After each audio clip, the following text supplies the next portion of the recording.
नमस्कार, दूरदर्शन के एक विशेष अनुष्ठान में आप सभी का स्वागत है। आज हमारे बीच में है विशेष कथक नृत्यांगना डॉक्टर विधि नागर जी है, जो कि बनारस हिंदू यूनिवर्सिटी के एसोसिएट प्रोफेसर के साथ साथ हेड ऑफ डिपार्टमेंट कथक की ही है। इनके परिचय बहुत लंबी चौड़ी है, लेकिन मैं संक्षिप्त में थोड़ा सा बताना चाहूँगी। इनको भारत सरकार के HRD डिपार्टमेंट की तरफ से उनको सम्मानित किया गया था और इनको पहला नृत्यांगना है ये भारत में जिनको दी लिट उपाधि उनको मिली हुई है, जो इन्होंने खुद अर्जित किया है। वो बहुत गर्व की बात है ये। और ये भारत के साथ साथ विदेशों में भी कई जगहों पर, आपको श्रीलंका से लेके आप कनाडा हो गया, स्विट्जरलैंड, कई जगहों पर इन्होंने अपने शो को प्रदर्शित किया है अपने स्टूडेंट के साथ साथ। और ये भारत की एक पहली नृत्यांगना है जिन्होंने कठपुतली, जो कठपुतली के साथ कठपुतली एक करके सब्जेक्ट है, जिनको इन्होंने कॉलेज में लॉन्च किया है। तो हम उनके विषय में बहुत सारे बातें जानेंगे आज। चलिए उनसे मिलते हैं। विधि जी, बहुत बहुत आपको आमंत्रित है हमारे स्टूडियो में। नमस्कार विजय लक्ष्मी जी, और मैं बहुत आभारी हूँ कि आपने मुझे आमंत्रित किया। हमें भी बहुत खुशी हो रही है आपको यहाँ पे देख के, जबकि आप एक नृत्यांगना है कथक की जी। तो मैं कथक के विषय में आपके बारे में जानना चाहूँगी। और आपकी परिचय तो ऐसे बहुत लंबी चौड़ी है, मैंने आपको देखा है, पूरे आपके सारे में पढ़ी है मैंने, लेकिन मैंने संक्षिप्त में जो कुछ बताया बीच बीच में आपके से पूछती रहूँगी और मुझे उम्मीद है कि आप भी बताओगे। लेकिन मेरा पहला जो प्रश्न है आपको लेके, कथक की उत्पत्ति असल में कहाँ से हुई? कथक की उत्पत्ति कृष्ण से हुई जी। कृष्ण ने जब कालिया नाग के फन पर नृत्य किया, जब वो गेंद लेकर आए और उनके फन पे उन्होंने नृत्य किया, तो कहा जाता है उनके पैर से 3 शब्द निकले, ता थे ई। बस यही कथक की वर्णमाला बनी। और फिर आगे, पहले इसको नटवरी नृत्य कहते थे क्योंकि कृष्ण को नटवर नाम से भी बुलाया जाता है। हाँ। तो जो पूर्व में गुरु और आचार्यगण थे वो इस नृत्य को नटवरी नृत्य कहते थे जी। लेकिन फिर धीरे धीरे वो कथक, चूंकि ये कथिक जाति इसको करती थी, इसलिए ये धीरे धीरे कथक में परिणित हो गया। और आज कथक के नाम से देश ही नहीं बल्कि विदेश में भी इसकी बहुत पहचान है और इसके बहुत साधक है जी। आपने अभी भी बताया जी, कथक किसी जाति को रिप्रेजेंट करती है, तो इसका कारण कोई खास है इसका? जी, उत्तर भारत में राजस्थान से लेके और उत्तर प्रदेश, बिहार, यहाँ तक कि थोड़ा सा नेपाल का भी हिस्सा अगर हम ले लें, तो इस पूरे क्षेत्र को ये नृत्य शैली रिप्रेजेंट करती है, कथक जी। और कथिक जाति समुदाय जो कि नृत्य करने का, गाना करने का और कथा वाचन करने का जो काम करती थी, जो जाति, जो लोग, उन्हीं से धीरे धीरे उनको कथिक जाति कहते थे। और जब ये नृत्य सिखाने लगे और कैरिकुलम में आया और पाठ्यक्रम का हिस्सा बना, तो उसी कथिक से कथक ये नृत्य का नाम पड़ा जी। मतलब क से मतलब कथा कहे सो कथिक कहावे, ये एक प्रोवर्ब यूज किया जाता है कथक नृत्य में। तो जो कथा कहते थे वो कथिक थे और कथिक से धीरे धीरे ये कथक बना। इस पर मैं आपको एक बड़ी सुंदर रोचक बात बताती हूँ। कथक से मेरा जुड़ाव हमेशा रहा, मुझे उससे बहुत प्रेम रहा, मैं उसकी साधक हूँ। तो मैंने एक कविता मुक्त छंद में लिखी है, वो मैं आपको सुनाती हूँ। जी, मैंने लिखी है। खुशी की बात है। और किस तरह से ये कथिक जाति के लोग पहले कथक करते थे, इसको बताते हैं। हरि की कथा को देखो गाकर सुनावत है। हरि यानी कृष्ण। हरि की कथा को देखो गाकर सुनावत है। राधा का घूंघट गत चाल में दिखावत है। कथक में हम लोग गत करते हैं जिसमें चालों को दिखाते हैं। तो राधा का घूंघट गत चाल में दिखावत है। टुकड़ा परन चक्कर काट सम पर आवत है। पर मेलू आमद और ठाट भी बांधत है। ये सारी चीजें कथक नृत्य में दिखाई जाती हैं। और कैसे, कौन करता है? पैरन में घुंघरू कमर धोती बांधत है। माथे पे टीका पान अधर रचावत है। जो पहले कथावाचक लोग थे वो सिर्फ धोती पहन लेते थे। कथावाचक यानी कि जो मतलब कहीं पे मतलब गाने संगीत का जो ये विश्लेषण करते थे, भगवान की कथाओं को सुनाते हैं, वो कथावाचक। तो वो क्या करते थे, बस पैरों में घुंघरू बांधे, धोती बांधी, और उस जमाने में कोई मेकअप तो होता नहीं था, तो वो पान खा के अधर रचाते थे और माथे पे टीका लगाते थे। पैरन में घुंघरू कमर धोती बांधत है। माथे पे टीका पान अधर रचावत है। और कौन हो नाच नहीं अवध माँ देखो यहाँ, ये विशेष रूप से अवध क्षेत्र में कथिक जाति बहुत ज्यादा उत्तर प्रदेश में है। जी हाँ, जी हाँ। और कौन हो नाच नहीं अवध माँ देखो यहाँ, कथिक कथा को बाच कथक दिखावत है। कथिक कथा को बाच कथक दिखावत है। बहुत खूब, बहुत कथिक कथा को बाच कथक दिखावत। बहुत सुंदर। तो इस पूरी कविता में जो आपका प्रश्न था उसका उत्तर है कि किस प्रकार कथावाचक और कथिक जाति ने कथक को आगे बढ़ाया। अच्छा, कथक के गुरु जो उनका पिता है वो कौन है?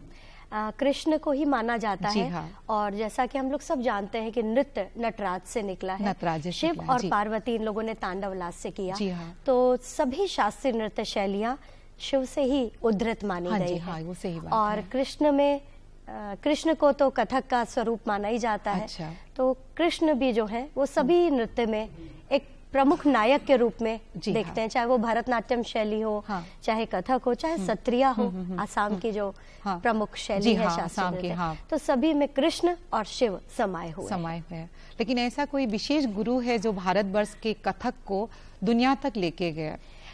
देखिए, वैसे तो सभी हमारे जितने पुराने आचार्य गण हुए हैं, जिनके छोटे छोटे कदम, जिनके नाम भी नहीं है, हाँ जी, कहीं पर लिखे नहीं है, लेकिन उनके ही प्रयास हैं कि आज हम और आप यहाँ बैठकर इस स्टूडियो में नृत्य पर, कथक पर परिचर्चा कर रहे हैं, बात कर रहे हैं। वैसे कथक में विशेष रूप से पंडित बिरजू महाराज जी, जिनको पद्म विभूषण से भी सम्मानित किया गया, नवाजा गया, उन्होंने बहुत आगे तक इसको दूर दूर तक फैलाया। उनके शिष्य और लखनऊ, जयपुर, ये सब घराने हैं कथक के, जिसके प्रमुख गुरु सभी को श्रेय जाता है कथक को आगे बढ़ाने के लिए, जिन्होंने शायद कथक को फिल्म इंडस्ट्री में भी लेके गए हो। हाँ, बिल्कुल। हाँ, और स्टेज से लेके फिल्म इंडस्ट्री तक। बिल्कुल, आप सही कह रही हैं।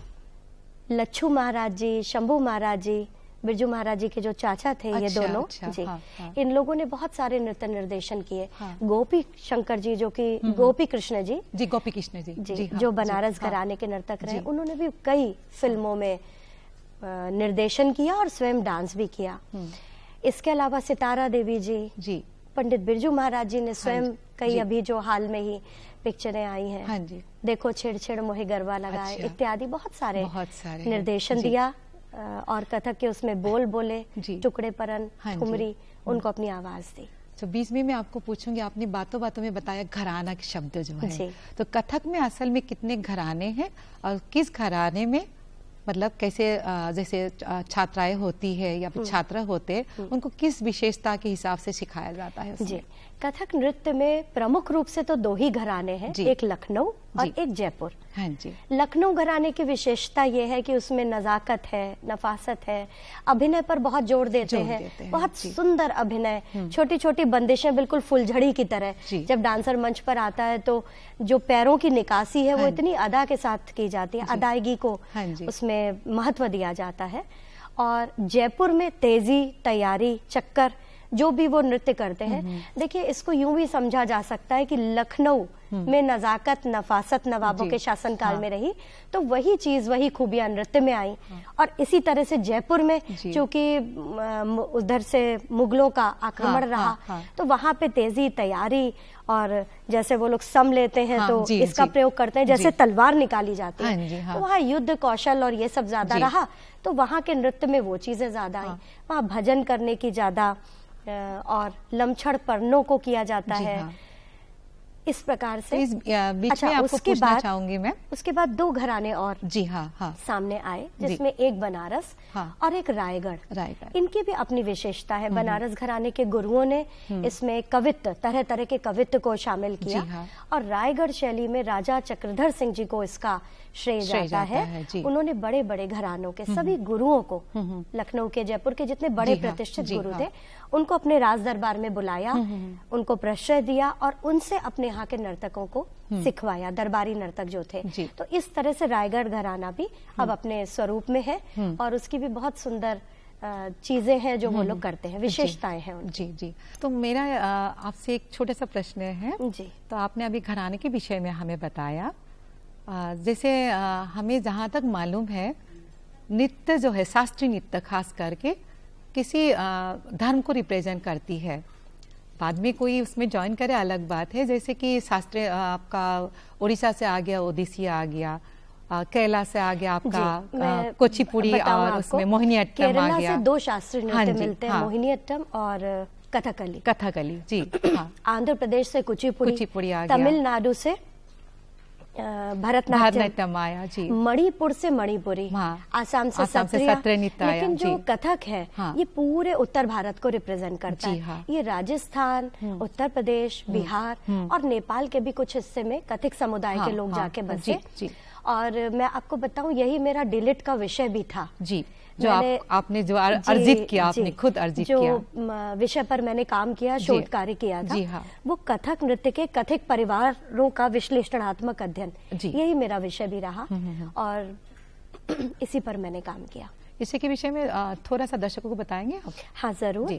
और मैं दर्शकों से ये भी कहूंगी कि नृत्य प्रायोगिक विधा तो जरूर है, लेकिन उसके एकेडमिक्स में जब हम जाते हैं और उसके बारे में पढ़ाई करते हैं, उसके छोटे छोटे न्यूएंसेस को जब हम जाते हैं, तो हम सिर्फ डांसर नहीं रह जाते, हम एडुकेटेड डांसर होते हैं। यानी हम जो चीज मंच पर प्रदर्शित कर रहे होते हैं उसको आत्मसात करते हैं, उसकी पढ़ाई करते हैं, उसको जानते हैं, उसकी बारीकियों को जान के जब हम मंच पर प्रदर्शित करते हैं तो वो नृत्य बहुत सुंदर होता है। बहुत सुंदर, ऐसा मेरा मानना है। क्योंकि किसी भी चीज को जानने के लिए हमें उसको पढ़ना भी बहुत जरूरी है, उसके विषय में जानना बहुत जरूरी होता है। क्योंकि हमको पता होना चाहिए कि अगर हम ये हाथ उठा रहे हैं तो क्यों उठा रहे हैं, सही बात, कहाँ तक जा रहा है, दृष्टि उठा रहे हैं तो कहाँ जा रही है, ये दृष्टि है तो क्यों। तो इन सब चीजों को करना और उनको पढ़ के करना, ये दोनों चीजों में डिफरेंस। अच्छा, अभी मैंने एक नोटिस किया, आपने बोला जो दृष्टि, ऐसे जो आंखों की आपने जो इशारा किया, वो कथक में बहुत मान्यता रखती है, बहुत महत्वपूर्ण भूमिका निभाती है। ये कैसे, मतलब ये पहले से था या फिर गुरुओं ने उनको थोड़ा सा बदलाव किया? हाँ, ये जितने भी शास्त्रीय नृत्य हैं इनमें इन भेदों का बहुत, जैसे दृष्टि भेद जी, ग्रीवा भेद जी, शिरो भेद, हस्त भेद, पाद भेद, ये सारी चीजें भरत मुनि के नाट्य शास्त्र में अंकित है, लिखी हुई है। उन्हीं को हम लोग फॉलो करते हैं, और न सिर्फ हम लोग करते हैं बल्कि जितनी शास्त्रीय नृत्य शैलियां हैं वो सारी इनको फॉलो करती है जी। तो मैं इस पर एक कवित्व सुनाना चाहूंगी। जी जरूर जरूर, हमें बहुत खुशी होगी। आपको ग्रीवा, शिरो, हस्त सारे भेद कुछ आ जाएंगे। ये रचना पंडित लच्छू महाराज जी की है और ये तिश्र जाति में निबद्ध है। इसमें कृष्ण के बहुत सुंदर रूप का वर्णन है। इस समय चूंकि हम लोग बातचीत कर रहे हैं तो मैं बैठ के ही आपको सुनाऊंगी। जी जरूर जरूर। ताकिट धीकिट ताकिट धीकिट ताकिट धीकिट ताकिट धीकिट ताकिट धीकिट ताकिट धी ताकिट धीकिट ताकिट धी नाचत गोपाल लाल तक धिगिट घिगितड़ान राधिका मुस्कान आन धाकिट धुमकिट घिन्नड़ान मुरली धर अधर लीन सांवरे ने एक तान राधिका ने नृत्य कियो मार के कटाक्ष बाण दिन दिन दिन जात जात तट तट तट यमुना तट दृगन दृगन नीर जात कुंज कुंज भटक भटक धिक धिक धिक गोपिन को धिक धिक धिक ग्वालन को निरखे है जिनके नयन गोवर धन धारी को धन धन धन भाग उनके हैं, धन धन धन भाग उनके हैं, धन धन धन भाग उनके हैं। बहुत खूब, बहुत इसमें खूब, जैसे बहुत आपने खूब। देखा मैं बैठ के ही करता हूँ। हाँ जी हाँ। इसमें हस्त भेद है, शिरो भेद है, आंखों की, खास करके जो आंखों की जो इशारे, जैसे इशारों से मतलब आप लोग एक मुद्रा से, आंखों के इशारे से एक पंक्तियां जो है उसको दर्शाती है और सबको ये मालूम पड़ जाता है ये बोलना क्या चाह रहे हैं, मतलब नृत्य के जरिए। चलिए, और कथक में एक खास बात है पैरों की, पैरों की जो है भूमिका वो बहुत ज्यादा है। बिल्कुल, सभी शास्त्रीय नृत्यों में घुंघरू का पहनना और पैरों का जो चमत्कार है वो कथक नृत्य शैली की ही विशेषता है। इसमें जयपुर घराने में भी बहुत तेजी तैयारी के साथ प्रस्तुत किया जाता है, और लखनऊ घराने में कहते हैं ऐसे पहले कि जो गुरु लोग थे वो जो बताशे होते हैं, मीठा जो होता है, बताशों के ऊपर नृत्य करते थे और बताशा फूटता नहीं था। अब कैन यू बिलीव कि कितना हल्का पैर चलाते होंगे कि बताशा नहीं टूटता था। या कहते हैं कि चद्दर बिछा के वो लोग नृत्य करते थे, पूरे चक्कर लेते थे और चक्कर चद्दर में चादर जो बिछाते थे उसमें एक भी सिलवट नहीं भरते थे। तो इस तरह के हमारे गुरु थे जी, जिन्होंने इन नृत्यों की नींव रखी और ये हमारी भारतीय संस्कृति की पहचान है। और हमारा भारत इन नृत्यों के जरिए, जितने भी हमारे शास्त्रीय नृत्य शैलियां हैं, इनके जरिए इसकी एक अपनी पहचान है और पूरे दुनिया में है, पूरे विश्व में पहचाना मैं इसी के विषय में आपको बताऊंगी। आज के टाइम पे, आज के मॉडर्न टाइम पे, पहले कथक कुछ घरानों के, कुछ मंदिरों में, मैंने जहां तक सुना है, पहले मंदिरों में या फिर किसी के इसमें बड़ी सी कोई दरबार हुआ, वहां पे मतलब खास करके मुगलों के दरबार में कथक नृत्य को बहुत ज्यादा मतलब रेस्पेक्ट दिया जाता था, मान दिया जाता। आज के टाइम पे जो कथक का परिभाषा है, यानी कि पहले के टाइम पे जो है मंदिरों में, किसी दरबार में ऐसे मतलब कथक नृत्य को किया जाता था, खास करके मंदिरों में। और उस टाइम पे जब मुगलों की दरबार होते थे उसमें नृत्य की किया जाता था, और उस वक्त जो कथक नृत्यों का बहुत ज्यादा मान भी दिया जाता था। लेकिन उसको प्रोफेशनली, एडुकेशनली जैसे आपको लाना है, तो आज के टाइम पे, मॉडर्न टाइम पे इसकी क्या मतलब महत्व है, और इसको पढ़ के कोई भी स्टूडेंट, क्योंकि जरूरी नहीं कि डॉक्टर इंजीनियर ही कोई बने, कोई भी मतलब ये नहीं, बहुत लोग नहीं बनना चाहते हैं, तो नृत्य के जरिए, कथक के जरिए वो अपने भविष्य को कैसे लेके जा सकते हैं? बहुत अच्छा प्रश्न किया आपने विजय लक्ष्मी जी। ये जरूरी है कि आज दूरदर्शन के माध्यम से, हम लोग की बातचीत के माध्यम से जो बच्चे, विद्यार्थी हम लोगों को सुन रहे होंगे और जिन्हें नृत्य में रुचि होगी, वो जरूर मेरी बात सुन करके आगे आने की कोशिश करेंगे। सबसे पहले तो ये है, मैं बताना चाहूंगी कि लगभग सन 1918, आज से 100 साल पहले, दो ऐसी महान हस्तियां हुई जिन्होंने हमारी संगीत यानी गायन, वादन और नृत्य, इन तीनों कलाओं को यूनिवर्सिटी में लाया। जी, वो दोनों हैं पंडित विष्णु नारायण भातखंडे जी और पंडित विष्णु नारायण पलुस्कर जी, विष्णु दिगंबर पलुस्कर जी। ये दोनों जो विष्णु द्वय थे, इन्होंने ये सोचा कि हमारी संस्कृति का तभी और उत्थान होगा जब घर घर में इसकी ट्रेनिंग होगी और लोग इसको जानेंगे। तब उन्होंने गंधर्व संगीत महाविद्यालय मुंबई में और प्रयाग संगीत समिति उन्होंने इलाहाबाद में और भातखंडे संगीत महाविद्यालय की स्थापना की 1936 में। जी, सबसे पहला 1936 में भातखंडे, जो कि लखनऊ में है, वहां पे खोला गया और फिर धीरे धीरे गायन, फिर वादन और फिर नृत्य की शिक्षा देने का काम शुरू हुआ। ये इतना सफल हुआ कि आजादी के बाद इंदिरा कला संगीत विश्वविद्यालय खैरागढ़, जो कि छत्तीसगढ़ में है, वहां पर फिर इसकी बाकायदा पढ़ाई शुरू हुई। धीरे धीरे आज तो कई यूनिवर्सिटीज में पढ़ाया जाता है। हमारी यूनिवर्सिटी काशी हिंदू विश्वविद्यालय वाराणसी में, बनस्थली विद्यापीठ में, पटियाला यूनिवर्सिटी में, इसके अलावा ग्वालियर में राजा पटियाला यूनिवर्सिटी में भी पढ़ाया जाता है। जी बिल्कुल, बहुत अच्छी बात है। थिएटर भी है, गायन, वादन और नृत्य, इन तीनों की शिक्षा दी जाती है। ग्वालियर में राजा मान सिंह तोमर, जो कि पहले संगीत विश्वविद्यालय, पहले विद्यालय था, फिर वो संगीत विश्वविद्यालय बना 2009 में। इसके अलावा शांति निकेतन, रविन्द्रनाथ टैगोर जी का, वहां पर भी मणिपुरी नृत्य, कथकली, इसकी शिक्षा दी जाती है। कोलकाता में रविंद्र भारती यूनिवर्सिटी है, वहां पर हैदराबाद यूनिवर्सिटी, मद्रास यूनिवर्सिटी, हो सकता मतलब है भारत में कई जगहों पर मतलब यही मेरा बताने का उद्देश्य था दर्शकों को कि ऐसी बहुत सारी यूनिवर्सिटीज हैं। अगर आप गूगल में सर्च करेंगे तो वहाँ पे न सिर्फ कथक बल्कि अनेक नृत्य शैलियां सिखाई जाती हैं। आपकी जिसमें भी रुचि हो आप जरूर आगे बढ़े। क्योंकि आपने बताया, बहुत खुशी हुई, क्योंकि बहुत सारे लोगों को भातखंडे के बारे में बहुत मालूम है कि वो काफी फेमस भी है और हमने बचपन से सुना भी है। पहला है, वो पहला इंस्टीट्यूशन था, 1926 में उसकी स्थापना हुई थी और फिर आगे उसमें नृत्य जुड़ा 1930 में जी। और रामदास कथिक पहले कथक के गुरु हुए वहां पर, जिन्होंने वहां नृत्य की शिक्षा देनी शुरू की। और फिर ये हुआ कि इस नृत्य को क्या नाम दे, क्योंकि पहले तो गुरु लोग, जैसा हम लोग पहले बात कर रहे थे, नटवरी नृत्य कहते थे, तो इस नृत्य को क्या नाम दे, क्योंकि अब ये सिलेबस आ गया है, बच्चे सीखते हैं कि नाच नाच कहेंगे तो ये तो अच्छी बात नहीं होगी, बहुत लोगों को बुरा भी लगता है। जी हाँ। तो फिर इसको कथक नाम दिया गया और इस तरह से ये धीरे धीरे आज देखिए विश्व में, आज विश्व में कथक नृत्यांगनाएं हैं, नर्तक हैं, साधक हैं, सीख रहे हैं और नई नई चीजें इसमें जोड़ रहे हैं।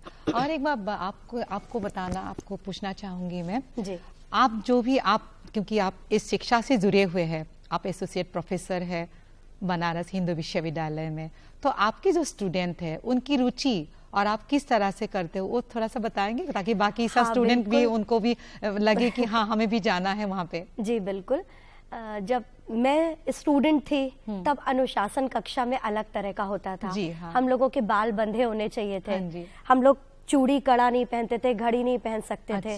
हम लोग प्रॉपर ड्रेस में सूट पहन के दुपट्टा बांध के और बिल्कुल अनुशासन में रहते थे। समय पर क्लास में आते थे और जाते थे। जितनी देर सिखाया जाता था उसको घर पे भी प्रैक्टिस करके आते थे। आज समय बदल गया है। आज विद्यार्थियों के पास डिस्ट्रैक्शन के बहुत सारे साधन है, विशेष रूप से मोबाइल ही है। मोबाइल ही है, सही तो बात है। लेकिन मोबाइल काम का भी है, बहुत सारी चीजें वो सीखते भी हैं मोबाइल से। तो अब समय बदल गया है। अब हम लोगों को तरह तरह के लालच देने पड़ते हैं विद्यार्थियों को सिखाने के लिए। हाँ बिल्कुल। हम लोगों को जब भी कोई बाहर से कोई बड़े नर्तक आते हैं, नृत्यांगना आते हैं या गुरु आते हैं, तो हम लोग उनको लेक्चर के लिए इनवाइट करते हैं यूनिवर्सिटी में, जिससे बच्चे हम ही लोगों को ना देखें बल्कि पूरे विश्व में या दुनिया में क्या हो रहा है उनको जाने। हम लोग उनको सिखाने के लिए भी इनवाइट करते हैं, क्योंकि हम तो क्लास लेते ही हैं, बच्चे हम लोग से सीखते ही हैं। लेकिन और इसकी कोई थ्योरी भी मतलब होती है, जैसे प्रैक्टिकल डांस में जो होती है। जब परीक्षा होती है तो उसमें, जैसा मैंने पहले भी बताया आपको अपनी बातचीत के दौरान, कि एजुकेशन बहुत जरूरी है। यानी कौन सी चीज को हम जब प्रैक्टिकल कर रहे हैं तो उसको हम थ्योरी में कैसे पढ़ रहे हैं वो भी जानना जरूरी है। तो ये सारी पाठ्यक्रम पूरा सेट रहता है कि कैसे पढ़ेंगे, क्या करेंगे। फिर परीक्षा होती है, बाहर से परीक्षक आते हैं, वो उनकी परीक्षा लेते हैं और फिर वो अगली कक्षा में जाते हैं। मतलब जैसे आम पढ़ाई होती है तो इसी तरह से कथक का भी पूरा, जैसे मतलब हिंदी, इंग्लिश, मैथ, साइंस पढ़ते हैं, ऐसे ही कथक पढ़ते हैं। इसमें बीए कर सकते हैं आप, bachelor in performing arts, masters in performing arts. आपको डॉक्टरेट मिली हुई उसी तरह से डॉक्टरेट भी ले सकते हैं। मेरे पास भी बहुत सारे विद्यार्थी हैं जो डॉक्टरेट कर भी चुके हैं और जो कर भी रहे हैं। जी अच्छा, मैं इसी बीच में पूछूंगी, आप विदेशों में भी बहुत सारे शो कर चुके हैं, तो आपके अनुभव कैसी है वहाँ की और यहाँ के कुछ डिफरेंसेस आपको लगा ऐसे कुछ? हाँ, बहुत अंतर रहता है। वो लोग जो दर्शक आते हैं वो बहुत ध्यान से देखते हैं, सीखने की इच्छा से आते हैं, जानने की इच्छा से आते हैं। क्योंकि हमारे यहाँ भी बहुत बड़ी तादाद में दर्शक मिलते हैं हम लोगों को और दाद भी देते हैं। गुरु लोग भी होते हैं, कई कॉन्सर्ट्स तो ऐसे होते हैं कि गुरु भी होते हैं, नॉर्मल ऑडियंस भी होती है, स्टूडेंट्स भी होते हैं। लेकिन उन लोगों, वहाँ पे कम संख्या में लोग आते हैं। वही आते हैं जिन्हें आना है, सब नहीं आते हैं, जिनको इंटरेस्ट है, रुचि है, बस वही आते हैं। और हमारे यहाँ ये चूंकि घर घर में प्रचलित है, घर घर में लोग सीखते हैं इसको। और विशेष रूप से आसाम, बंगाल में तो बहुत ज्यादा, या महाराष्ट्र में, उत्तर प्रदेश में भी बहुत से स्कूल्स हैं जो प्राइवेटली भी सिखाते हैं। तो बहुत अच्छे सुधी श्रोता मिलते हैं। और मैं आभार व्यक्त करूंगी दूरदर्शन का, क्योंकि दूरदर्शन के माध्यम से जो ऐसी जगहों पर बच्चे हैं, गांवों में, रिमोट एरियाज में स्टूडेंट्स हैं, वो जब इन कार्यक्रमों को देखते हैं या डांस ऑडिशंस को देखते हैं, कॉम्पिटिशंस को देखते हैं, तो उन्हें भी इच्छा होती है कि हम भी आगे बढ़ें और इन्हीं की तरह हम भी कुछ करें। जी। तो जाते जाते आपको मैं आपके बारे में पूछना चाहूंगी। नृत्य के बारे में आपने दर्शकों को बहुत सारे बातें बताई और मुझे उम्मीद है कि दर्शकों को इनसे बहुत लाभ होगी। आपके जो भी आप खुद या फिर आपके जो बच्चे हैं उनको भी कथक के लिए या फिर कोई भी नृत्य, यानी कि भारत जो है शास्त्रीय संगीत, शास्त्रीय नृत्य के लिए बहुत ज़्यादा प्रसिद्ध है पूरे विश्व में। इनकी अलग सी पहचान है, हमारी जो है अलग सी पहचान है। नृत्य में तो है ही, संगीत में भी है। तो मैं चाहूंगी कि आपके बच्चे भी सिर्फ डॉक्टर इंजीनियर ना बने, कुछ कल्चरल की तरफ जो है उस तरफ भी जाए, ताकि भविष्य में उनको भी अच्छा लगे कि मैं कुछ हूँ, है कि नहीं? आपने जैसे मेरे बारे में पूछा, जी हाँ, तो आपको जान के आश्चर्य होगा कि मैंने एमकॉम ICWA इंटरमीडिएट किया हुआ है। बहुत खुशी की बात है, बहुत खुशी की बात है। मेरा इसमें इतनी रुचि थी कि अंत में मैं इसी फील्ड में आई और मैं अब इसमें ही रमी हूँ, रची हूँ, बसी हूँ।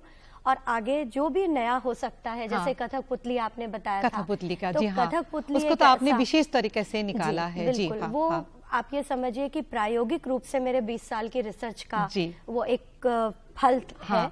इसमें कठपुतलियां जो हैं वो कथक करती हैं और दर्शक उसे बहुत पसंद करते हैं। असल में डॉक्टर बीडी नागर जी से हमने बहुत कुछ बातें और जाननी बाकी थी, लेकिन क्या करें, समय की बहुत ये है कमी है, तो हम आगे भी इनसे ज़रूर बात करेंगे। और मुझे उम्मीद है दर्शकों को विधि मैडम की बातें बहुत अच्छी लगी होगी और आप सब इनसे इंस्पायर ज़रूर होंगे। इनको देखिए, हमारे अनुष्ठान को देखिए, जानिए कथक असल में है क्या, भारत की शास्त्रीय नृत्य में इनका कितना मतलब जो योगदान है, इसको जरूर देखिएगा। विधि मैडम, आपका बहुत बहुत शुक्रिया, आप हमारे स्टूडियो में आए। बहुत बहुत आभार मुझे यहाँ बुलाने के लिए, आपके सबके साथ मेरी कुछ बातें कथक के बारे में साझा करने के लिए। जी बहुत बहुत धन्यवाद। धन्यवाद।